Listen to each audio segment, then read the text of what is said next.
जय श्री राधे राधे दोस्तों, आप सभी का आपके अपने YouTube चैनल अध्यात्म भक्ति में बहुत बहुत स्वागत है। आइए आज आप सब सुनेंगे श्रावण मास महात्म्य कथा में 14वें अध्याय की कथा। अब तक यदि आपने पिछले अध्यायों की कथा का श्रवण नहीं किया हो तो चैनल पर वीडियो अपलोड है, आप वहां से जाकर के पिछले अध्यायों की कथा का श्रवण भी कर सकते हैं। इस अध्याय में नाग पंचमी प्रत्यय का महात्म्य वर्णन बतलाया गया है। तो आइए सुनते हैं श्रावण मास महात्म्य कथा में 14वें अध्याय की कथा। तो बोलिए प्रेम से भगवान भोलेनाथ की जय, माता पार्वती की जय, सर्व देवी देवताओं की जय। ईश्वर बोले, हे महामुनि, श्रावण मास में जो व्रत करने योग्य है वो अब मैं तुम्हें बताऊंगा, आप उसे ध्यान से सुनिए। चतुर्थी तिथि को एक बार भोजन करें और पंचमी को नक्त भोजन करें। स्वर्ण, चांदी, काष्ठ तथा मिट्टी का 5 फणों वाला सुंदर नाग बनाकर पंचमी के दिन उस नाग की भक्ति पूर्वक पूजा करनी चाहिए।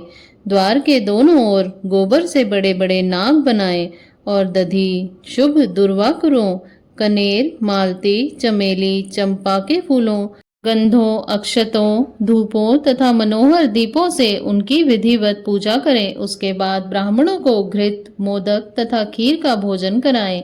इसके बाद अनंत, वासुकी, शेष, पद्मनाभ, कंबल, कारकोटक, अश्व, 8वां धृतराष्ट्र, शंखपाल, कालिये तथा तक्षक, इन सब नाग कुल के अधिपतियों को तथा इनकी माता कद्रू को भी हल्दी और चंदन से दीवार पर लिखकर फूलों आदि से इनकी पूजा करें।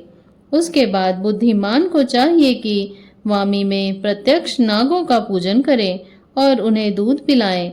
घृत तथा शर्करा मिश्रित पर्याप्त दुग्ध उन्हें अर्पित करें। उस दिन व्यक्ति लोहे के पात्र में पूड़ी आदि ना बनाए। नैवेद्य के लिए गोधूम का पायस भक्ति पूर्वक अर्पण करें।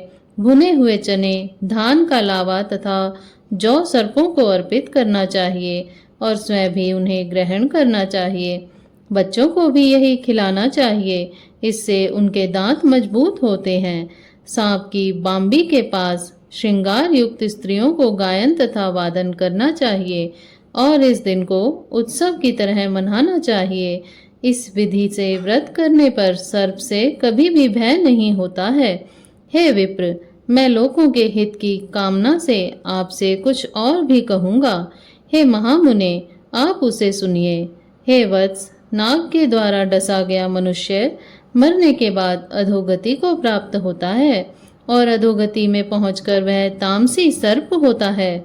इसकी निवृत्ति के लिए पूर्वोक्त विधि से एक भुक्त आदि समस्त कृत्य करें और ब्राह्मणों से नाग निर्माण तथा पूजा आदि आदर पूर्वक कराएं। इस प्रकार 12 मासों में प्रत्येक मास में शुक्ल पक्ष की पंचमी तिथि को इस व्रत का अनुष्ठान करें और वर्ष के पूरा होने पर नागों के निमित्त ब्राह्मणों तथा सन्यासियों को भोजन कराएं। किसी पुराण ज्ञाता ब्राह्मण को रत्न जड़ित सुवर्ण में नाग और सभी उपस्करों से युक्त तथा बछड़े सहित गौ प्रदान करें। दान के समय सर्वव्यापी, सर्वगामी, सब कुछ प्रदान करने वाले अनंत नारायण का स्मरण करते हुए यह कहना चाहिए, हे गोविंद, मेरे कुल में अगर कोई व्यक्ति सर्प दंश से अधोगति को प्राप्त हुए हैं, वे मेरे द्वारा किए गए व्रत तथा दान से मुक्त हो जाएं।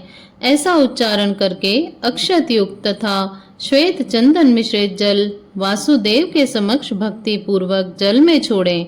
हे मुनीसतम, इस विधि से व्रत करने पर उसके कुल में जो भी सभी लोग सर्प के काटने से भविष्य में मृत्यु को प्राप्त होंगे या पूर्व में मर चुके हैं, वे सब स्वर्ग गति को प्राप्त होंगे। साथ ही कुल नंदन, इस विधि से व्रत करने वाला अपने सभी वंशजों का उद्धार करके अप्सराओं के द्वारा सेवित होता हुआ शिव सानिध्य को प्राप्त करता है। जो मनुष्य वित्त साठ्य से रहित होता है वही इस व्रत का संपूर्ण फल प्राप्त करता है।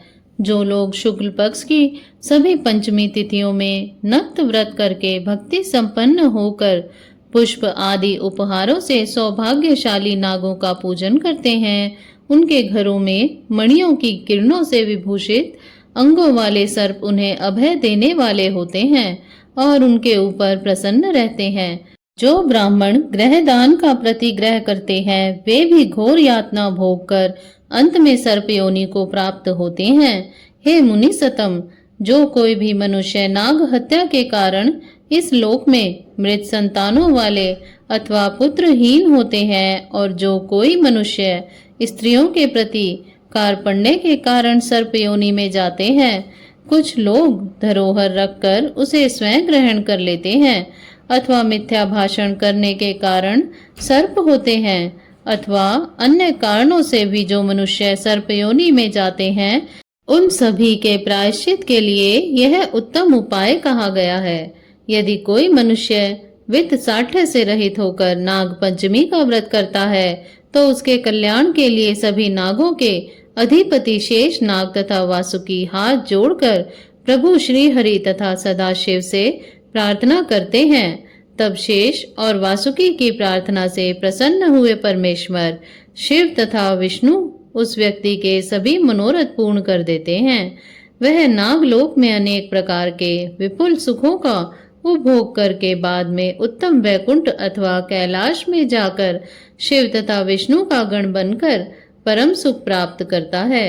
हे वत्स, मैंने आपसे नागों के इस पंचमी व्रत का वर्णन कर दिया है।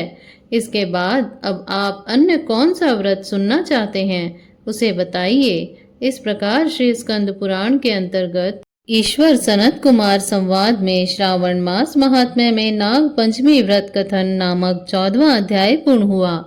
तो बोलिए प्रेम से भगवान भोलेनाथ की जय, माता पार्वती की जय, सर्व देवी देवताओं की जय। इसी प्रकार से ज्ञानवर्धक जानकारियां प्राप्त करते रहने के लिए, व्रत पूजा आदि के बारे में जानने के लिए तथा कथा को श्रवण करने के लिए यदि आप चैनल पर पहली बार आए हैं तो चैनल को सब्सक्राइब कर लें ताकि आने वाली वीडियो की नोटिफिकेशन आपको समय से मिलती रहे। वीडियो को लाइक करें, शेयर करें। सुखी रहें, स्वस्थ रहें। जय श्री राधे राधे। धन्यवाद।